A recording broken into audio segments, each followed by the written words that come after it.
Welcome to the Top Knot Squad, a podcast for the mom, parent, or woman who doesn't exactly fit in, but loves hard anyway. Hosted by Naya, Adriana, and Alexis. 3 friends passionate about their beliefs and unafraid to speak their minds. Are you ready to laugh, be vulnerable, and keep it real with us? Top knots are not required. On today's episode, the squad will be discussing the maternal mortality crisis in the U.S. We know this is a heavy topic, so please take the space you need for self-care. The United States has the worst maternal mortality rate of all developed nations, and sadly, this trend is not an emerging issue. For the past 3 decades, the CDC has documented a rise in the national pregnancy-related mortality ratio. We also know that Black mothers are 3 to 4 times more likely to die in childbirth than white women. And even more shocking, that 50% of all maternal deaths are considered preventable. Join us as we break down some of the reasons mothers are dying, how our nation is responding, and what we can all do to make birth and postpartum safer for women and babies.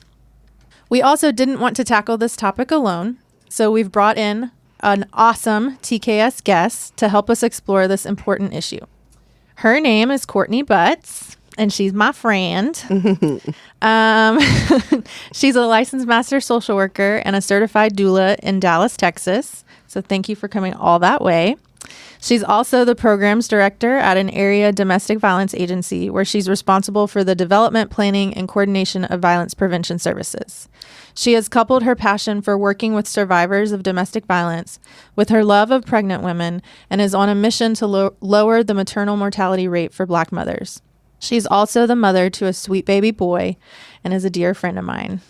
So welcome, Courtney. Thank you for being here. Thank you for being here. Thanks for having me. So did I miss anything? Anything else we should have included in your intro? No, I think that's me in 100 words or less. All right. Well, why don't you just tell us a little bit more about what inspired you to do the work that you do, how you became a social worker, doula, how you merged the two. Tell us about your life. All the things. So, graduated from high school, and actually the plan was to be a labor and delivery nurse. So, I went to college for that. And about a semester in, I realized that general organic and biochemistry was the hardest thing I've ever done in my life. Can I just tell you that organic chemistry is the bane of my existence? I still have nightmares about that class. Okay, and I graduated college in 2005. That doesn't exist in social work. Yeah. I don't know what that is. So that diverted my path. So I ended up graduating with a degree in psychology. Moved to Dallas, and I got a job at a domestic violence agency and fell in love with the world of social work. So I went and got my master's in social work. While she was working full-time. While I was working full-time. And I've been working at a domestic violence agency in Dallas for almost 10 years. So definitely have a love and passion for working with survivors of domestic violence and doing work to prevent the abuse from happening in the first place. So I got pregnant. And while taking a childbirth education course, the educator told us about a doula. And I'm like, what is that? So I did all the research and I decided I needed one of those. So I hired a doula and I had an amazing birth experience. Alexis was actually at my birth and she was there supporting me. So after having an amazing birth experience, I wanted to figure out how I can support women in that same way. So during my postpartum period, my 4th trimester, I spent all that time loving on my baby and then researching all things doula. And then I made the decision to certify. So I certified with Best Doula. And from then, I've just been spending time figuring out how I can love on families and bring awareness and education to maternal mortality. Mm-hmm. So yeah. That's good. Yeah. Basically, you're awesome. Mm-hmm. Summed up. And side note, we actually met at this domestic violence agency. We worked there together as peers. But since then, Courtney has moved her way up and she's now the boss. So yeah. Congratulations. I know. Nice. So how did you come up with the name Soulfully rooted birth? So after I decided I wanted to be a doula, I talked to my brother, and he does graphic design, and I told him my full birth story and about my decision to want to be a doula, and kind of let him take it from there. So he created this awesome graphic with this pregnant woman with her arms up and standing tall, and she had this big luscious afro, and I just fell in love. And seeing the picture made me think about my roots and where I came from and how I want to be the best possible self so I can raise this baby to be the best possible version of himself. And that's kind of how it all came together. So I had the graphic and I had the logo before I had the name. So yeah. That's awesome. That's very cool. Who's next? I don't want to ask all the questions. So let's talk a little bit more about maternal mortality, which is why you're here today.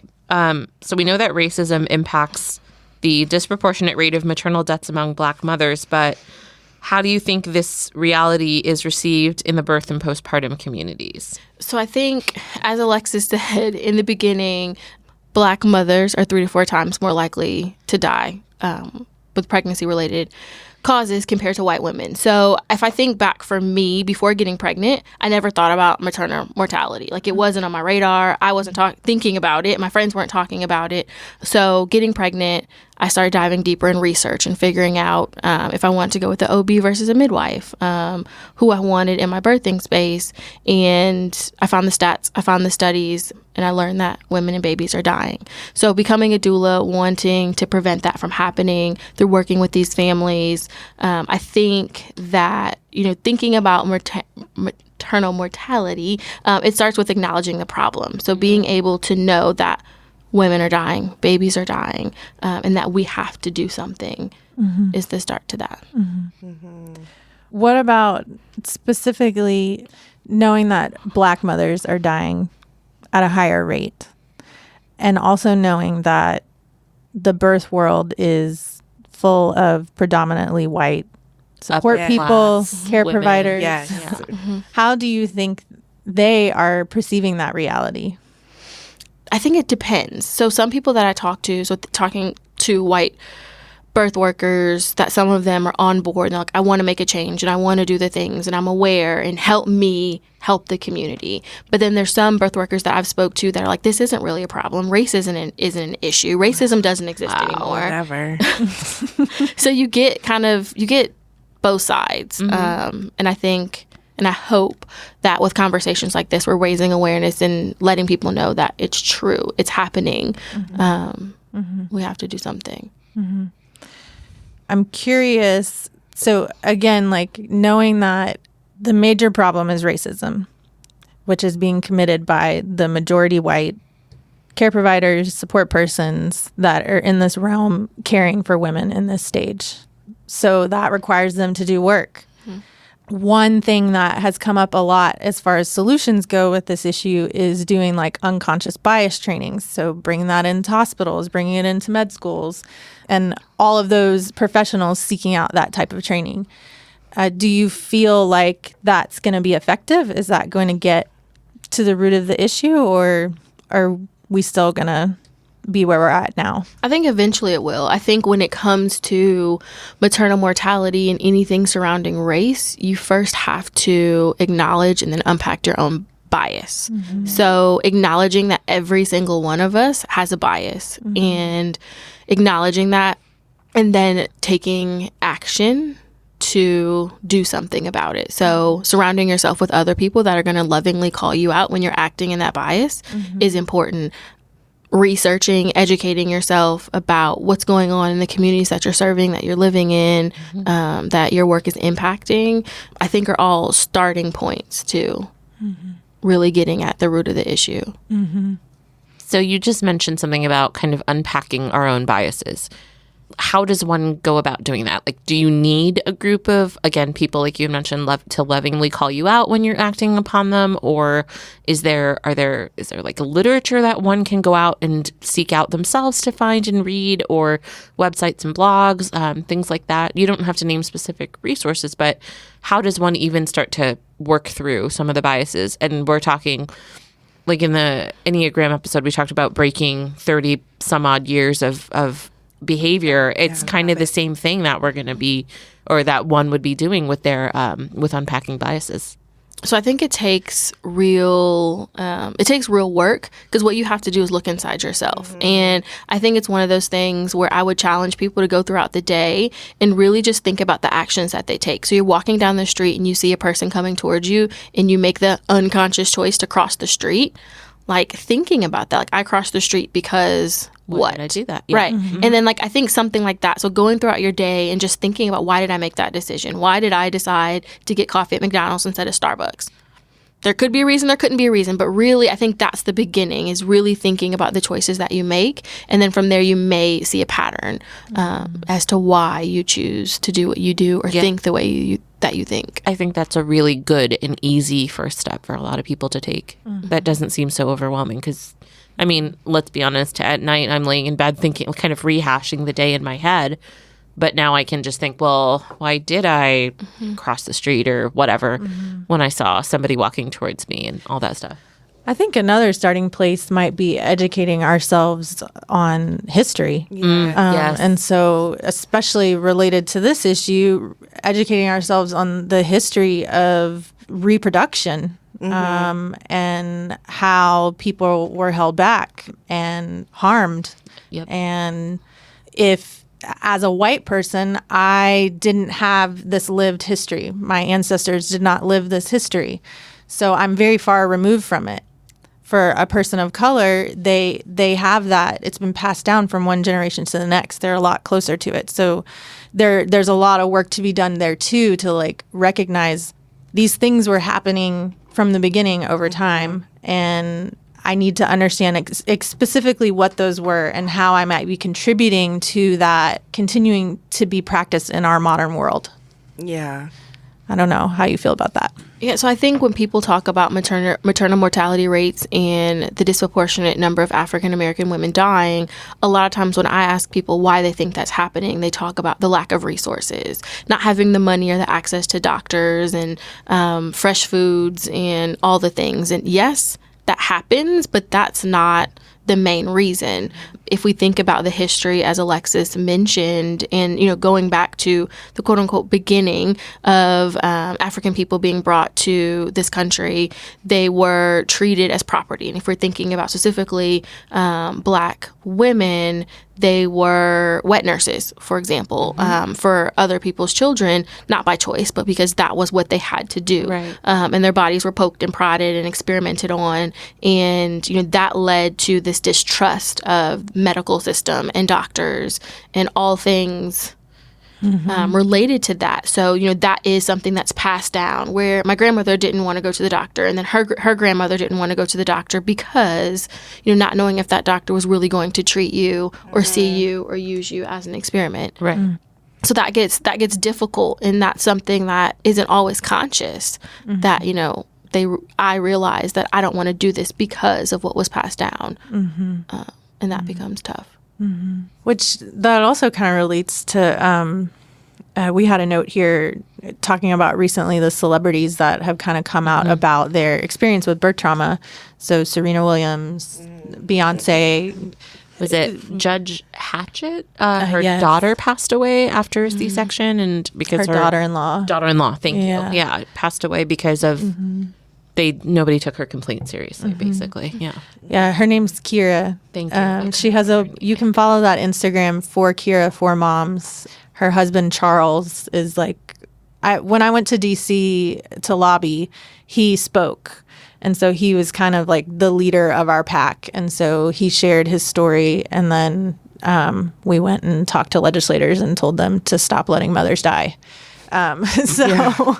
But yeah, that's a very powerful account to follow, and just even the work that he's doing. So as far as like what to do, like what do I do about this? Like also getting yourself involved on a legislative level to be able to change some of the practices that exist could be really helpful too. So actual groundwork with that. It's really interesting that you said what you did, just because for me and in my culture, when I got pregnant with Jack, my immediate reaction was, I need to have a midwife.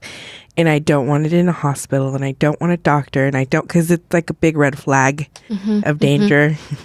Yeah. And it's interesting because my partner's white, and his parents, for them, it was complete opposite. They panicked when I wanted to do the midwife. They're like, no, it has to be a hospital birth. What's wrong with you? And for me, it's like, no, it's not a safe place for me. And, you know, I grew up with, my aunt, she recently passed away, but she was a midwife. And I grew up just knowing that that's what you do. You don't go to a doctor or hospital. It was just never in my spectrum, because that's a dangerous place. You go to hospitals to die. So it's really crazy that you say that, because it was the same in our household, in our family. Right. That left my brain for a second, but I brought up Serena Williams and Beyonce to your point of about how people often like say, oh, it's access to resources, they're in poverty. Yep. But They don't have good care. Yeah. But knowing Serena Williams and Beyonce are like queens of the world, it socioeconomic status has nothing to do with it. So can you speak to that a little bit more? Yeah, so there's been research with that where even controlling for socioeconomic status, Black women are still dying. So in the study that I read through the CDC, when they controlled for socioeconomic status, they actually found that Black women with college degrees were dying at a higher rate than white women that only had a high school diploma. Wow. And if you look at that and I like to say, if you make assumptions that if you have a college degree, you have a better job, which should put you in a higher socioeconomic status, then that person has the resources to seek out better prenatal care, but yet those women are still dying at higher rates. So if we, control for that, or even if you're Serena or Beyonce and are a millionaire and, you have millions of dollars and you've been on all these magazine covers, that's still not protecting you. So you have to think about what is that constant, what is that thing that all these women have in common, and it's skin color, it's being people of color. So on that note, talking about celebrities and them sharing the experiences that they had, how do you think, obviously it brings attention to systemic racism, especially in the medical community, but how else do you think that it can help the cause of maternal mortality in this country, specifically towards Black women? I think just talking about it, that it's something that's talked about. It's something that, in looking at someone who is famous, everyone in the hospital knew who Serena was, and yet they still did not listen to her when she asked for specific things. So I think that's causing people to talk about it, and it's causing people to seek out information. It's causing people to ask questions, and I think that is the start. Yeah, I agree. You mentioned the study about college-educated women. There's another study that you always talk about where it has to do with pain. Can you talk about that I'd love to talk about that. So there was a study done at the University of Virginia, and they wanted to get care providers' perception on pain tolerance and how that related to race. So in the study, 222 white medical students and residents were asked to evaluate 2 cases. So there was a white patient and a Black patient, and they both had the same symptoms. And the participant had to diagnose and prescribe pain medications based on how much pain they perceived the patient to be in. So even with the same symptoms, the white patients were often prescribed more or higher levels of pain medication compared to the Black patient. So that was really surprising. So the researchers took it a step further, and they asked those medical students about racial myths, such as, and these are things that doctors are being taught today, that Black people, their skin is thicker than white people's, or their nerves are longer, or they have a higher tolerance of pain, their blood clots differently. So the people that are running the study asked the doctors what they thought about these myths, and over half of the doctors said yes, that they believed one of these myths. And at least what one. year was that study? This was in 2016. Yeah. So, in thinking, it wasn't in 50s or 60s or... It was 2 years ago. Yes, it was 2 years ago. So thinking about these doctors, these med students are going to eventually become doctors, and they're going to be the ones that are working with us, working with, if you're a birth worker, they're working with your clients on our kids, and that's scary that people are. No, keep Adriana's going. raising Keep her going. hand. I have something to say about this. Yeah, it's just it blows my mind, and it's scary. It is. Yeah. So, oh my gosh. So on the same vein of conversation, one, and I won't say who said this, but it made me so angry. So I had 2 babies, natural birth, and I had to induce both times, and I had Pitocin both times, and I chose not to do an epidural both times, which sucks. It hurts. It's a shit ton. And I don't even know why this person, it was like a competition or something, or maybe she felt like I was being competitive, but she made the most racist comment that was, well, your people pop out babies all the time anyway, so it's probably not like, or it probably didn't hurt that much. Yeah. What? We're not friends anymore. I was going to say, I hope you kicked her in the neck or something. We're not friends. But I hope she listens to this podcast. Yes. I just remember thinking, like, you've got to be kidding. And she's like, it couldn't have hurt that much. She goes, your people pop out babies like Your people, my too. people. I know. So, yeah, that made me think of that. 'Cause I was like, no, it hurt. It hurt a lot, okay? Do not make it less because... Did you ever Anyway, no. I'm just I curious. should have, but I didn't. Just because I still didn't know enough until after. There's so much information I learned after both that I was like, crap. I feel like that's everybody, though. Yeah. Especially the first time, because Yeah. you only know what you know, and Yeah. all parents are kind of walking the world blindly. Yeah, I know. Because I feel like a doula probably would have been like, hey, it's okay. You can totally get an epidural. And instead, in my head, I was like, I can't. It'll ruin everything and I'll be weak. So I dealt with feeling like I was going to die at school. That's fine. You're a badass. Yeah, that's what it boils down to, really. Yeah. So I know that we've been talking a lot about the women, or we've been talking about race, obviously, in the birth world. And you had mentioned that the majority of birth workers are white women. Do you think that having more doulas of color or OBs of color, lactation consultants of color, midwives of color, do you think any of that could potentially help a mom, regardless of socioeconomic status, like a Black mom with birth and making her feel safe? Yes. All the yes. So for me, on a personal note, I went with a birth center. I had a midwife.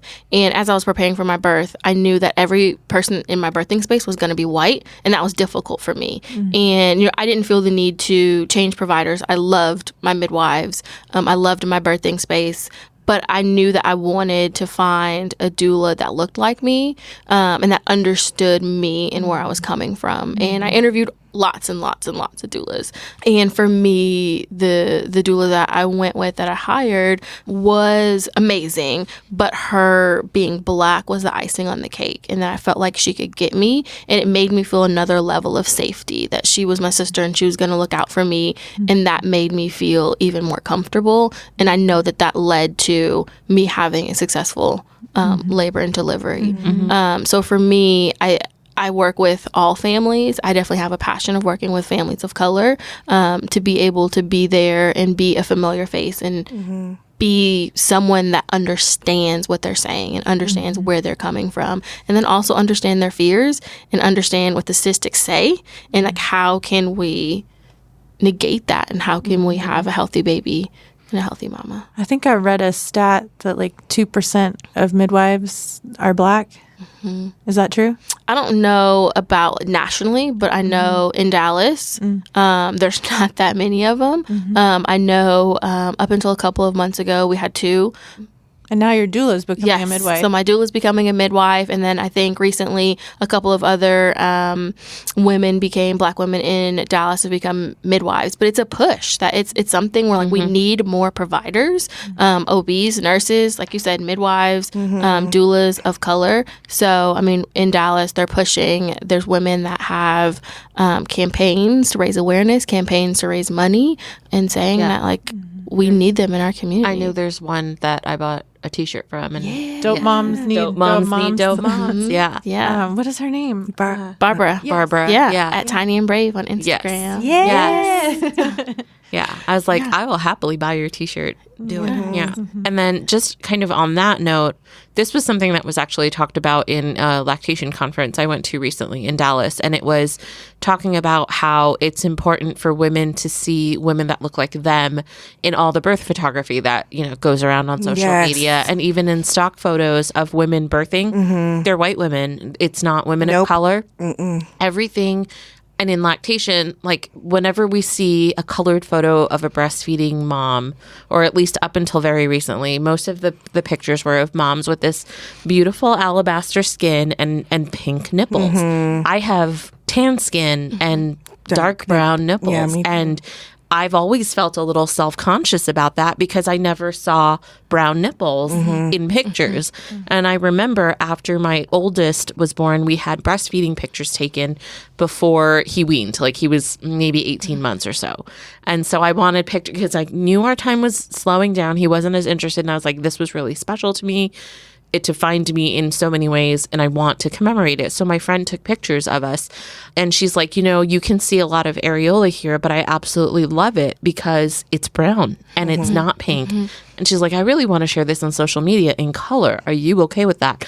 And at first I was like, no, I don't want people seeing my areola. But then I thought about it, and I was like, you know what? Yes, please share it because people need to see that. And so, Need that. I mean, obviously I'm talking lactation, but I think even in the birth world, when we see these beautiful pictures of home births in the inflatable tubs, it's not very many women of color. They're primarily white and their partners are white. So I've been seeing more and more women of color in birth photography. And I'm not just talking about the beautiful home births. I'm seeing cesareans or, the fresh 48 that they do when they come into the postpartum room the next day.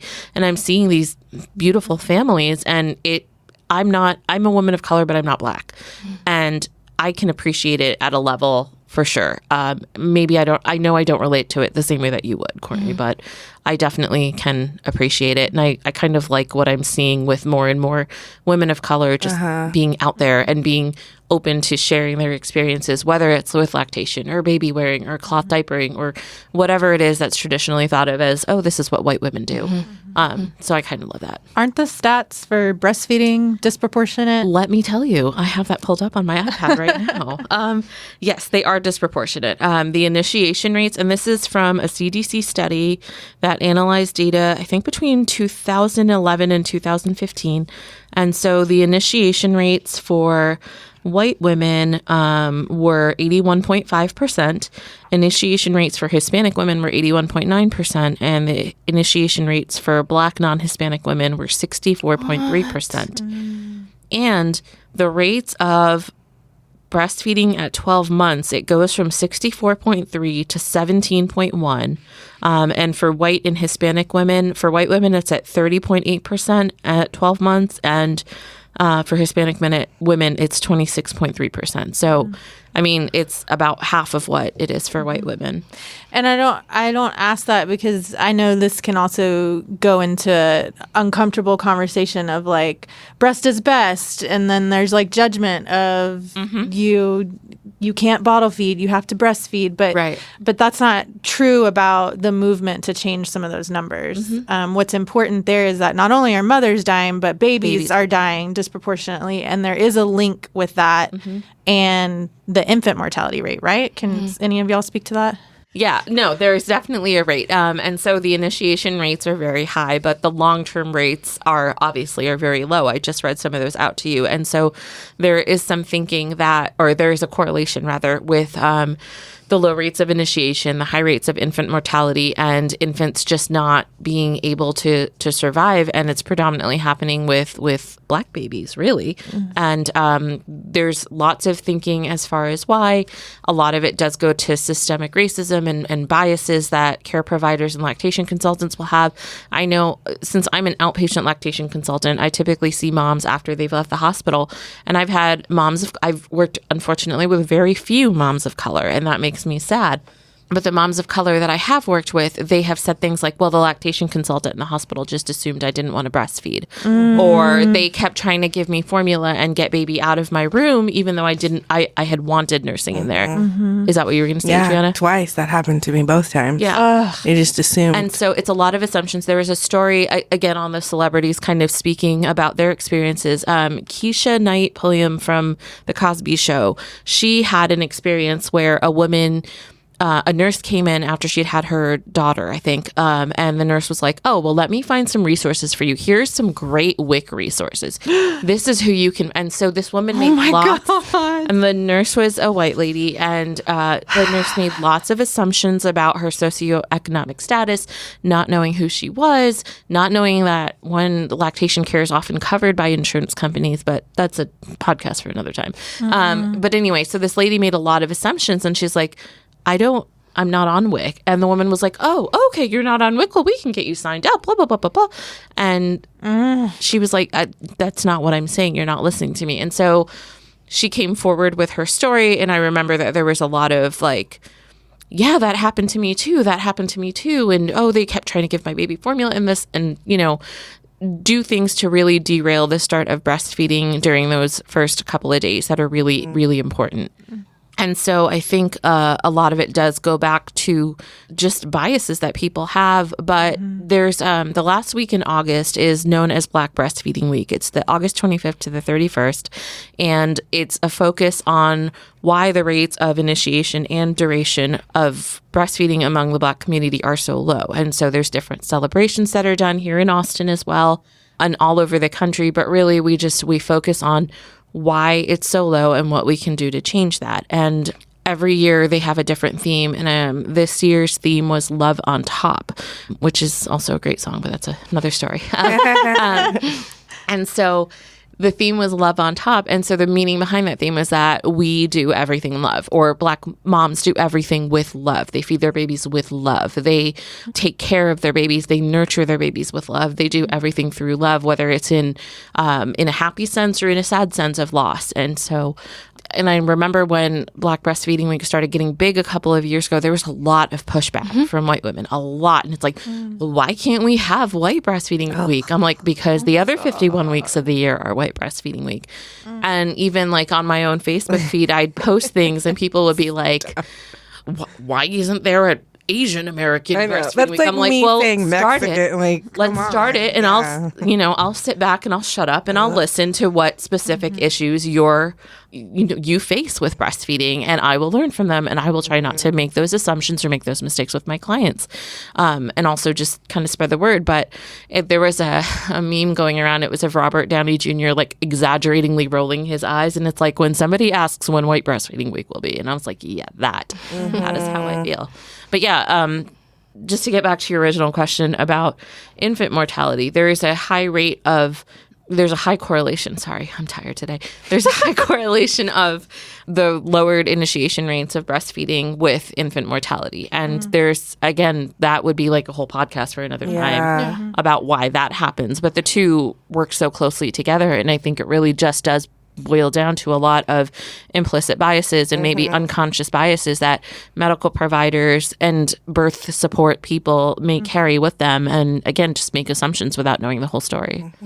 Yeah, that's all I just heard is that racism. Yes. No, and it like it's just a problem all the way around. Which sucks. But I mean, like when I was looking for who I was going to go with, I wanted just a minority. Like I just wanted to find a minority, and I went out of my way to find minorities for both birth. I mean, I got lucky that I went with an OB-GYN group that's a lot of midwives, but the one person that was the minority, she was on call. So for both births, I got so lucky for both that she was on call, because I really wanted her twice, because my comfort went up so much because when I first got to the hospital, it was, two white doctors, two white OBs, and I just remember feeling so uncomfortable because I wanted her.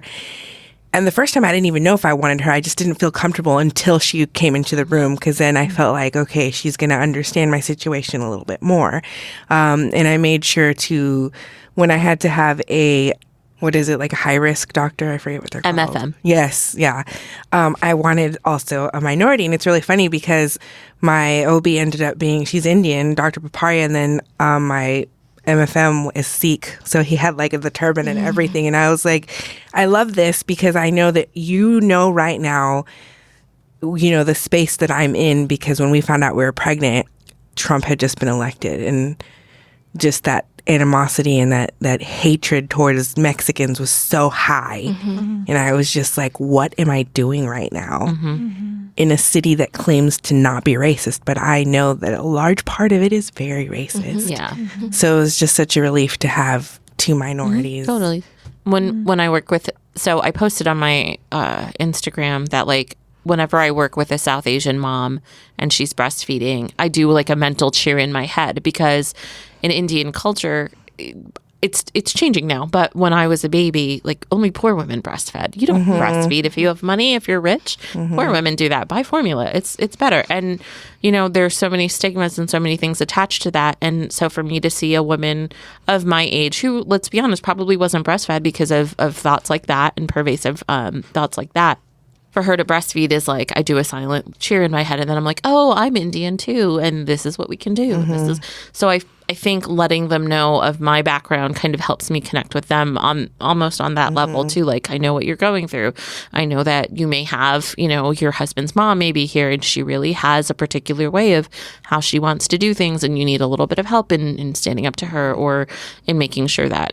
And I was like, there have been times where I'm like, just tell her the lactation consultant said. I was like, put the blame on me. It's fine. I'm not going to be in your home all the time. Just tell her it was because that she can't feed the baby, like, I don't know, whatever, because the lactation consultant said no. So yeah, sometimes just finding that common ground, even if it is race, can, I think, help everybody just have a better experience. Oh, for sure. Yeah. I wanted to plug current legislation. Please do. Y'all know about this legislation. I'm just curious. I don't think I did. I knew about it, but I haven't been following it as closely as I should have. So, speaking to what all of our listeners, what you can do, I think this is a big thing. I don't know why I'm so passionate about this, but maybe it's because I went to DC. Yeah, someone shared this. They actually were meeting today. They got a committee. Okay. And the committee, Charles Johnson, the husband of Kira, was able to speak in front of Congress, and that was supposed to be today. I haven't been online yet because I was getting ready for our trauma training. Yeah. But I want to go and look and see what new information there is. But anyways, this legislation is related to maternal mortality review committees. So these are state-led, and basically it's up to the state if they want to have them, and then if they do have them, how well they operate them or not. So it's not that they're trying to create these, because they do already exist, and they're meant to collect data on why are women actually dying, because the data that does exist is not the full picture. And so we need more information in order to create action.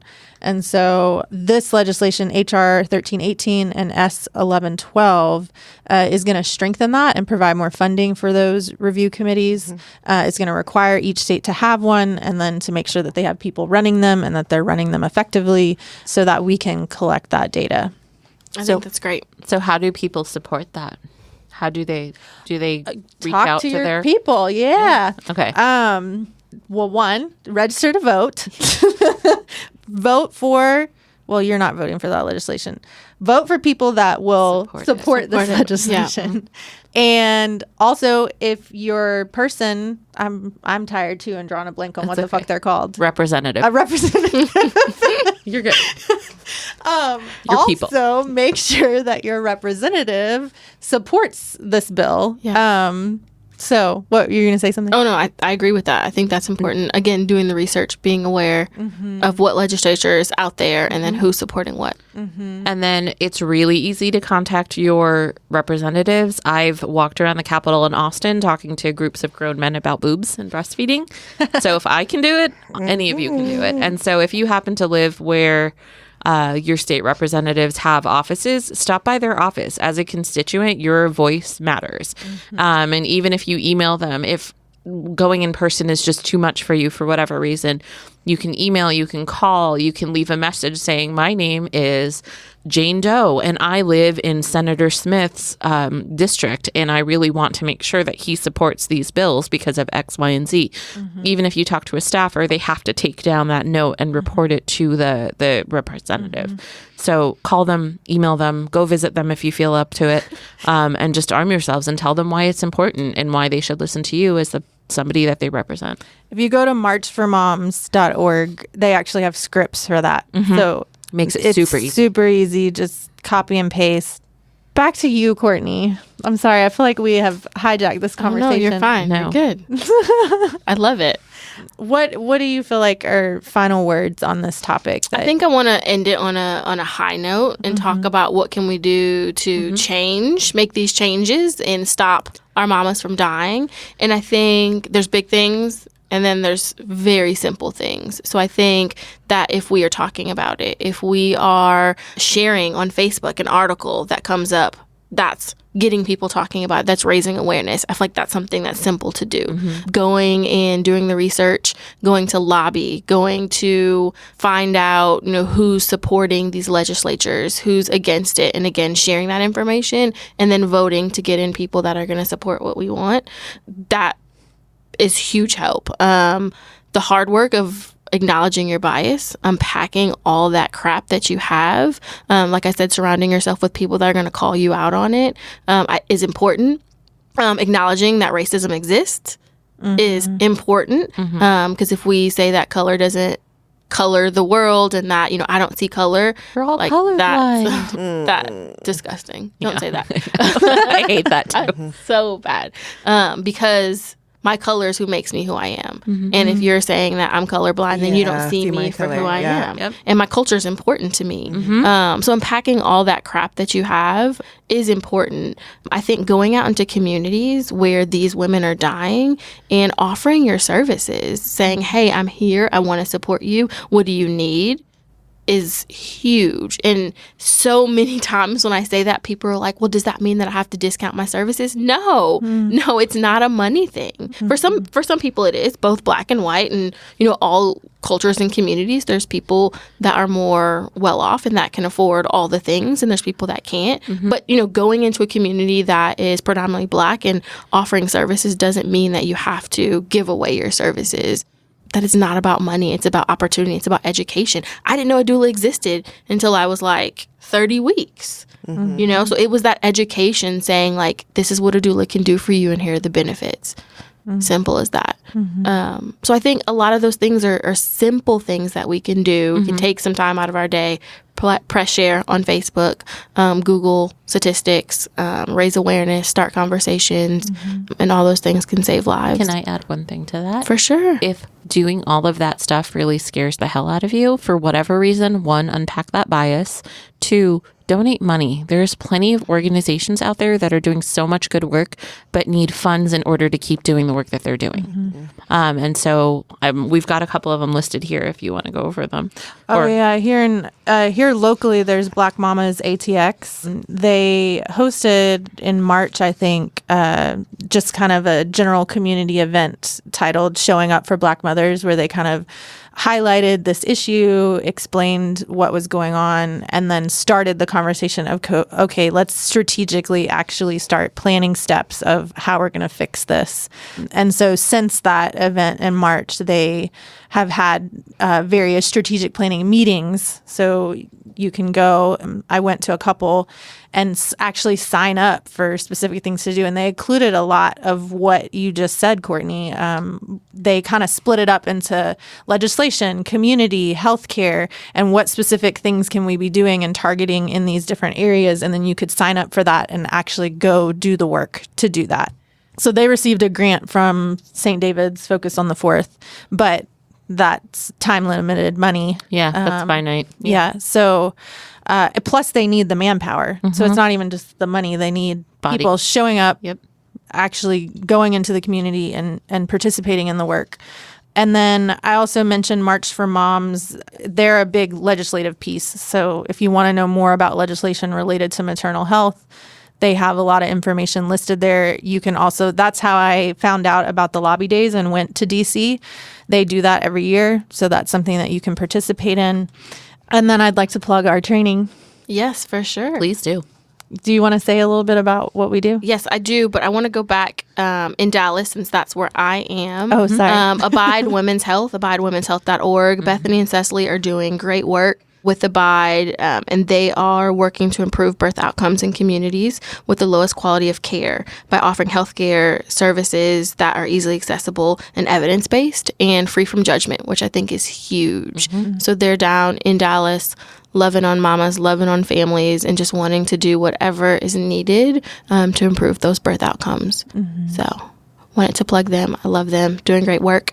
But our training, so Alexis and I have a training which encompasses a lot of this. So trauma-informed care to working with survivors of trauma. So we talk about domestic violence, sexual assault, we talk about racism, we talk about birth trauma, and it's all about having these conversations, talking about the statistics, talking about the root, and then really talking about how can we change it? How can we educate ourselves? How can we have these conversations to better serve the families that we're working with? So, Because there is a lot of, I guess that's something we didn't actually mention, is that living life under racism creates major stress and impacts the body, impacts health, impacts mental health, and that concept of weathering. And so oftentimes, especially with the population that we work with, we're seeing a lot of trauma responses and what is happening in the birth and postpartum spaces. And that's because they've been living in trauma. Living under constant racism is dramatic. So, sure. So our training hopes to unpack that, bring awareness to that, and really provide birth workers, counselors, social workers. OB-GYNs, we need OB-GYNs. Yes. Come. We had one email us, Oh, man. but she can't come to this one. So we do this training nationally. So we've been done Dallas, Austin, New Orleans. I'm going to be in Chicago. We applied for Seattle. We don't know Conference in if they want us. So, I mean, and again, going back to the things that you can do, contact us. We can bring your training to a city near you, and we can educate, train, facilitate these conversations with providers in your area. I'll include a link in our show notes to our training description. Our next one is in Dallas, actually, on October 17th, but I'll include that in the show notes, too. For sure. Where can people find you, Courtney? You can find me all the places. So Instagram at soulfullyrootedbirth. I have a website, soulfullyrootedbirth.org, Facebook. I'm all over. Awesome. Yeah. Well, thank you for Thank coming. you for joining Thanks us. for having me. Thanks, guys. Thank you. Thanks for listening to Top Knot Squad. If you like what you hear, then be sure to click the subscribe button in your podcast app. And while you're there, leave us a review. Want to internet stalk us? Find us on Facebook or Instagram at Top Knot Squad and interact with us. We love making new friends.